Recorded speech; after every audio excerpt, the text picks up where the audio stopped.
mu kaweefube w'okuyambako abakyala okututumuka mu byenfuna, abakyala abeegattira mu kibiina kya Uganda Women Entrepreneurs Association Limited balabudde bakyala bannaabwe okwewala okwewola ssente okuva mu mabanka agajjako amagoba amangi kubanga kino kibazza emabega. Ekigendererwa ky'abakyala bano kwe kutumbula omutindo gw'abakyala abali mu by'obusuubuzi okwetooloola eggwanga lyonna n'okubawagira mu ngeri emu oba endala. Eyatandikawo ekibiina kya Uganda Women's Entrepreneurs Mama Mbiire akubirizza abakyala okukolera awamu nga y'engeri yokka eyinza okubakulaakulanya.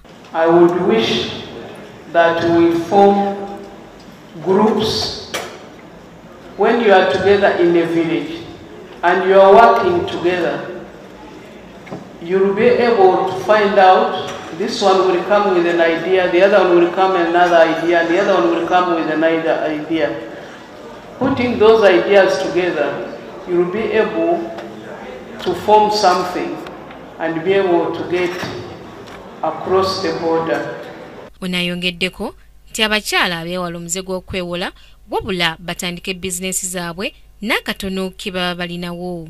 As much as possible, use little money as much as possible. Start small and grow slowly. Many people don't know the problems of borrowing money from the banks.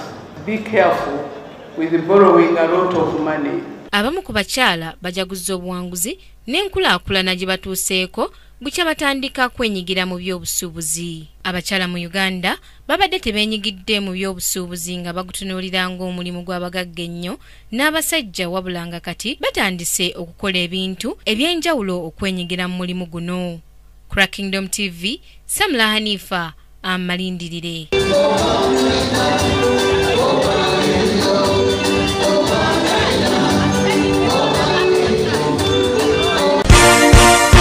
This is Kingdom TV.